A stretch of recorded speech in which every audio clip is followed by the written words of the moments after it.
사랑하는 주님 감사합니다. 오늘 새날을 허락하여 주시고 나의 정체성이 예수 그리스도 안에 있음을 다시 한번 기억하며 나아갈 수 있도록 주의 말씀으로, 복음의 말씀으로 새롭게 하시니 감사합니다. 이 시간 주님께 마음을 활짝 열어서 주님의 은혜가 또 주님의 말씀이 나를 해석하고 나를 비추시며, 그래서 오늘도 거짓된 내 모습이 아니라 하나님의 진리의 말씀에 나의 모습을 비추며 그것을 십자가에 못 박고 변화시키는 능력이 될 수 있도록, 새로운 삶이 될 수 있도록, 예수님 닮아가는 하루가 될 수 있도록 인도하여 주시옵소서. 오늘도 나로 살지 아니하고 그리스도로 살아갈 수 있도록 내게 은혜로 충만하게 하실 줄 믿고 감사드리며 예수님의 이름으로 기도드리옵나이다. 아멘. 찬송가 425장 주님의 뜻을 이루소서. 찬송가 425장 함께 찬송하겠습니다.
내가 나의 완전함에 행하여 싸우며 흔들리지 아니하고 여호와를 의지하여 싸우니 여호와여 나를 판단하소서.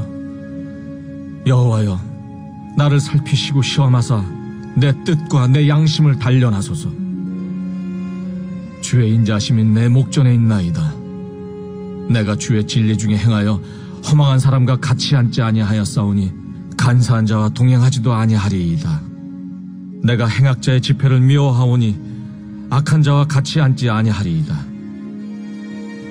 여호와여 내가 무죄함으로 손을 씻고 주의 제단에 두루 다니며 감사의 소리를 들려주고 주의 기이한 모든 일을 말하리이다. 여호와여 내가 주께서 계신 집과 주의 영광이 머무는 곳을 사랑하오니 내 영혼을 죄인과 함께 내 생명을 살인자와 함께 거두지 마소서. 그들의 손에 사악함이 있고 그들의 오른손에 뇌물이 가득하오나 나는 나의 완전함에 행하오리니 나를 속량하시고 내게 은혜를 베푸소서. 내 발이 평탄한 데에 섰사오니 무리 가운데에서 여호와를 송축하리이다.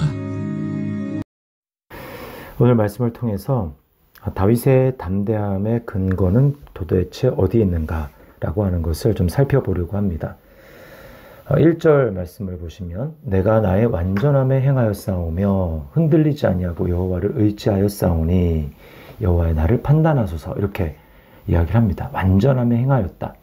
흔들리지 않고 하나님을 믿었다. 너무 굉장히 담대하지 않습니까? 또 하나님께 대해서 나를 판단하소서. 이렇게 얘기하고 있습니다. 또 2절 보시면 여호와의 나를 살피시고 시험하사 내 뜻과 내 양심을 단련하소서. 자신의 마음을 샅샅이 살펴보고 시험해 보라는 것입니다. 여러분, 이보다 더 담대함이 있을 수 있을까요? 우리 마음을 깊이 감찰하시는 하나님 앞에 다윗은 지금 나를 판단해 봐라, 이렇게 이야기하는 것입니다. 여러분, 다윗의 이 담대함은 과연 어디서 나오는 것일까요? 몇 가지를 생각해 볼 수 있습니다. 첫 번째는 다윗은 악한 사람들과 어울리지 않는다라는 것입니다. 악한 사람들과 어울리지 않을 때 우리는 담대함을 얻을 수 있습니다. 4절 말씀해 보면 허망한 사람과 같이 앉지 아니하였사오니 간사한 자와 동행하지도 아니하리이다. 나는 그런 무리들과 함께 있지 않는다. 또 5절 내가 행악자의 집회를 미워하오니 악한 자와 같이 앉지 아니하리이다. 난 그런 모임에 들어가지 않겠다라고 이야기를 하는 것이죠. 그 악을 행하는 사람 구체적으로 어떤 사람입니까? 10절 말씀에 그들의 손에 사악함이 있고 그들의 오른손에 뇌물이 가득하오나. 이런 자들과 교제하지 않고 함께 있지 않겠다. 그들의 모임에 들지 않겠다라고 이야기를 합니다. 누구와 교제하는가 하는 것은 매우 중요합니다. 한자에도 금목자흑, 근주자적 이런 말이 있지 않습니까? 무엇을 가까이 하느냐? 검은색 가까이 하면 검게 되고 붉은색을 가까이 하면 붉게 된다는 것입니다. 이것이 누구를 가까이 하느냐가 중요한 이유입니다. 나도 모르게 영향을 받게 되는 것이죠. 구약에 보면 유다의 왕 중에 하나님이 의롭게 생각하셨던 여호사밧이라는 왕이 등장합니다. 그런데 이 여호사밧의 치명적인 약점은 무엇이었냐면 이스라엘의 악한 왕인 아합과 교제했다라는 것입니다. 아합의 딸과 자기 아들을 혼인시켰습니다. 사돈을 맺은 것이죠. 그러다 보니까 아합과 엮일 수밖에 없었어요. 아합이 뭘 요청하면 어쩔 수가 없이 그걸 같이 하게 되는 것입니다. 급기야는 함께 전쟁하러 나갔다가 거기서 죽게 되는 것이죠. 우리는 교제하는 사람이 어떤 사람이냐 매우 중요합니다. 혹시 부정적인 이야기를 하고 남의 뒷담화를 하며 만나면 항상 세상에서의 성공과 부동산, 재테크와 같은 이야기들로만 이야기를 하는 사람이 주변에 있습니까? 우리는 그런 이야기를 들으며 영향을 받게 되어 있습니다. 그런 자들을 가급적 거리를 두어야 하는 것이죠. 자, 이것은 매우 소극적인 것입니다. 두 번째는 적극적인 자세인데요. 그것은 은혜의 자리에서 믿음의 사람과 교제하는 것입니다.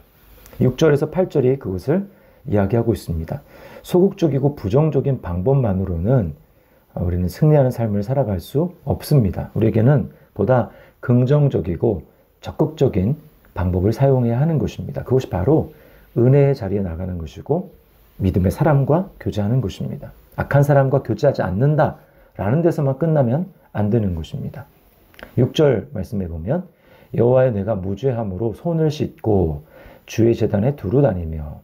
나는 이제 그런 악한 자들에 대해서는 손을 씻겠다, 관계하지 않겠다. 거기서 끝난 것이 아니라 다윗이 뭐라고 얘기합니까? 주의 제단에 두루 다니며. 또 7절 감사의 소리를 들려주고 감사의 고백을 하겠다는 것입니다. 주의 기이한 모든 일을 말하리이다. 하나님이 하신 하나님에 대해서 경험한 은혜의 이야기들을 함께 나누겠다라는 것이죠. 또 8절입니다. 여호와의 내가 주께서 계신 집과 주의 영광이 머무는 곳을 사랑하오니. 주께서 계신 집, 주의 영광이 머무는 곳이 어디일까요? 이것은 바로 우리가 살아가는 신약시대에는 바로 성전인 교회입니다. 주님의 몸인 교회 공동체입니다. 교회에 주님이 임재하시고 주님의 영광이 머물게 되는 것입니다. 그래서 주님은 비록 아주 소수할지라도 교회가 모이는 곳에 함께 하시겠다고 약속하셨어요. 마태복음 18장 20절에 두세 사람이 내 이름으로 모인 곳에는 나도 그들 중에 있느니라. 주님이 임재하시겠다고 말씀합니다. 교회보다 영광스러운 것이 어디 있습니까? 바로 그 교회에서 성도들과 함께 모일 때에, 그리고 그곳에서 함께 믿음으로 교제하게 될 때 그 안에서 놀라운 하나님의 은혜를 경험하게 되는 것입니다. 그리고 담대할 수 있는 것입니다. 디모데후서 2장 22절에 바울은 디모데에게 이렇게 권면합니다. 또한 너는 청년의 정욕을 피하고 주를 깨끗한 마음으로 부르는 자들과 함께 의와 믿음과 사랑과 화평을 따르라. 청년의 정욕을 피하는 것, 그것은 소극적인 방법이고 거기서 끝나면 안 되고 주를 깨끗한 마음으로 부르는 자들, 믿음의 사람들이죠. 함께 의와 믿음과 사랑과 화평을 따르라. 이것이 바로 이러한 올바른 삶, 이런 삶이, 하나님 말씀을 따르는 삶, 이런 삶이 다윗으로 하여금 담대함을 가지게 했습니다. 그러나 이 두 가지만으로는 부족합니다. 그것이 오늘 3절과 11절에서 보여줍니다. 11절 특별히 보세요. 나는 나의 완전함에 행하오리니. 1절과 비교되죠? 1절과 비슷합니다. 1절에 내가 나의 완전함에 행하였사오며 이렇게 얘기하는데 11절에 나는 나의 완전함에 행하오리니. 앞으로도 계속 그렇게 완전함 가운데 행하겠다고 이야기를 합니다. 자, 그런데 바로 그 다음에 보면 나를 속량하시고 내게 은혜를 베푸소서. 여러분, 완전함 행하는 것과 속량하고 은혜를 베풀어 달라는 말은 어떻게 보면 일치하지 않는 말입니다. 왜 그렇습니까? 속량이라는 말이 무엇입니까? 하나님이 값을 지불하시고 구원해 주시는, 건져 주시는 은혜를 말하는 것이죠. 완전함에, 정말 완전함에 행한다면 왜 속량이 필요하겠습니까? 왜 은혜가 필요하겠습니까? 왜 은혜를 베푸소서 이렇게 말하겠습니까? 이것은 인간의 수준에서 아무리 완전하고 온전하게 행한다 할지라도 그것으로는 하나님의 의를 만족시킬 수 없다는 것입니다. 하나님 보시기에 올바를 수 없다는 것입니다. 정말 하나님 앞에서 말씀대로 살아보려고 애를 써본 사람일수록 나는 하나님 앞에서 부족하고 온전하지 못하다라는 것을 고백할 수밖에 없는 것입니다. 오늘 다윗이 그것을 알기 때문에 나를 속량하시고 내게 은혜를 베푸소서라고 고백하고 있는 것입니다. 이것이 바로 정직한 자의 고백입니다. 바리새인들을 보십시오. 그들은 정직하지 않았습니다. 그래서 예수님은 그들을 외식하는 자라고 얘기를 했습니다. 속마음으로는 그들이 부족하다라는 것을 알지만 그것을 겉으로 꾸민다라는 것입니다. 인정하지 않고 고백하지 않는다라는 것입니다. 그러나 은혜 받은 바울의 고백을 보십시오. 바울은 로마서 7장 18절에 이렇게 고백합니다. 내 속 곧 내 육신에 선한 것이 거하지 아니하는 줄을 아노니 원함은 내게 있으나 선을 행하는 것은 없노라. 내가 원하는 바 선은 행하지 아니하고 도리어 원하지 아니하는 바 악을 행하는도다. 또 몇 절 뒤에 22절 23절입니다. 내 속사람으로는 하나님의 법을 즐거워하되 내 지체 속에서 한 다른 법이 내 마음의 법과 싸워 내 지체 속에 있는 죄의 법으로 나를 사로잡는 것을 보는도다. 여러분, 이것이 정말 내 힘으로 살아보려고 발버둥을 치는 사람의 정직한 고백입니다. 여러분, 이 속박이 어디서 풀려질 수 있습니까? 네, 오직 그리스도 안에서 풀려지게 됩니다. 그래서 바울은 바로 몇 절 뒤죠? 로마서 8장 1절과 2절에 이렇게 선언합니다. 그러므로 이제 그리스도 예수 안에 있는 자에게는 결코 정죄함이 없나니 이는 그리스도 예수 안에 있는 생명의 법이 죄와 사망의 법에서 나를 해방하였습니다. 그리스도 안에 있음을 믿게 될 때 내 안에 정죄함이 없습니다. 결코 없습니다. 다윗이 이 비밀을 알았기 때문에 3절에서 이렇게 고백합니다. 주의 인자하심이 내 목전에 있나이다. 내가 주의 진리 중에 행하여. 내가 주의 진리 중에 행할 수 있는 그 근거, 비결이 무엇입니까? 주의 인자하심이 내 목전에 있나이다. 인자하심이 뭡니까? 헤세드인데 이거는 하나님의 언약의 사랑입니다. 하나님이 선택하셨기 때문에 끝까지 그 사랑을 책임지시는 하나님의 사랑이죠. 이게 바로 그리스도 안에서 십자가를 통해서 우리를 붙드시는 하나님의 사랑인 것입니다. 이 사랑이 어디에 있습니까? 다윗은 내 목전에 내 눈앞에 있나이다. 이렇게 고백하고 있어요. 우리도 그래야 합니다. 그리스도가 나를 위해서 십자가에서 죽으시고 내 죄를 담당하시고 그래서 나를 용서하시고 나를 속량해 주셨음을 내 눈앞에 두어야 하고 내가 그것을 생생하게 날마다 보아야, 믿음으로 보아야 하는 것입니다. 그럴 때 진짜 담대함이 생기는 거예요. 그 담대함은 오직 예수님을 바라보는 믿음에서만 생깁니다. 로마서 8장 31절입니다. 만일 하나님이 우리를 위하시면 누가 우리를 대적하리요. 그리스도 안에 내가 안에 있음을, 연합되어 있음을 기억할 때 우리는 진리 가운데 행할 담력이 생기게 되는 것입니다.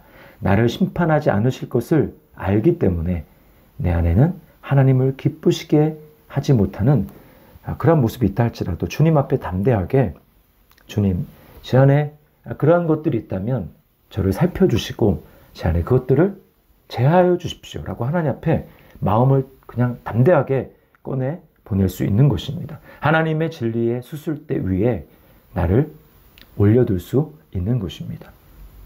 주님이 우리를 치유하시도록 주님의 말씀이 나를 새롭게 하시도록 나를 보이는 것이죠. 왜요? 주님이 나를 위해서 이미 십자가에서 죽으시고 나의 연약함을 담당해 주셨기 때문에 그런 것입니다.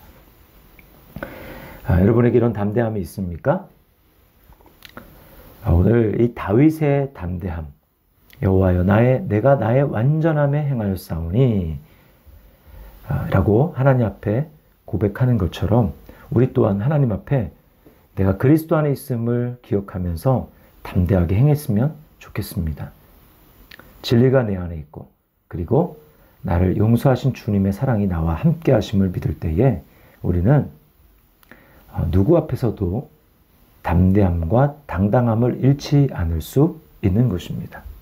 오늘 이렇게 어떤 누구를 만나든지 어떤 상황에 있든지 내가 주님 안에 있음을 기억하고 담대하게 행할 수 있기를 바랍니다. 악한 사람들과 어울리지 마십시오. 은혜의 자리에 가까이 가기에 힘쓰십시오. 믿음의 사람과 교제하기에 힘쓰십시오. 그리고 나를 속량해 주시는 하나님의 은혜를 내 눈앞에 생생하게 보는 것처럼 오늘도 그 은혜를 의지하며 하나님이 주시는 담대함으로 삶의 현장에 승리할 수 있기를 축복합니다. 함께 기도하겠습니다. 하나님 아버지 감사합니다. 이 시간 다윗이 담대했던 것처럼 우리 또한 하나님 앞에 이 세상에서 담대하게 살아가기를 원합니다. 주님, 악한 자들과 함께 섞이지 않게 도와주시고 그 말을 섞지 않게 도와주시고 주님, 그들의 말에 내 마음을 빼앗기지 아니하도록 인도하여 주시옵소서. 오히려 믿음의 자리, 은혜의 자리에 나가기 힘쓰게 도와주시고 또 함께 하나님을 구하고 하나님을 찾는 믿음의 사람들과 교제하기에 힘쓸 수 있도록 인도하여 주시옵소서. 무엇보다도 가장 중요한 담대함의 비결은 나의 연약함을 아시고 나를 위해 십자가에 죽으신 예수 그리스도, 부활하신 예수 그리스도, 그 주님의 은혜를 생각하게 될 때, 내가 그 안에 있음을 기억하게 될 때 참으로 담대함이 생기는 줄 믿습니다. 다윗이 하나님의 인자하심을 눈앞에 목전에 두었던 것처럼 주님, 예수님의 십자가와 부활을 내 눈앞에 항상 기억하며 살아갈 수 있도록 인도하여 주시옵소서. 주님이 나를 위해서 정말 목숨까지 아끼지 않으셨는데 그렇게 나를 사랑하시는데 나를 해할 자가 누구며 누가 나를 대적할 수 있겠습니까? 오늘 이 담대함을 가지고 승리할 수 있도록 인도하여 주시옵소서. 감사드리며 예수님의 이름으로 기도드리옵나이다. 아멘. 하늘에 계신 우리 아버지여, 이름이 거룩히 여김을 받으시오며 나라의 마옵시며 뜻이 하늘에서 이룬 것 같이 땅에서도 이루어지이다. 오늘날 우리에게 일용할 양식을 주옵시고 우리가 우리에게 죄 지은 자를 사하여 준 것 같이 우리 죄를 사하여 주옵시고 우리를 시험에 들게 하지 마옵시고 다만 악에서 구하옵소서. 대개 나라와 권세와 영광이 아버지께 영원히 있사옵나이다. 아멘. 오늘도 각자의 처소에서 하나님 앞에 믿음으로 나아가 주님이 주신 은혜를 경험할 수 있기를 바랍니다.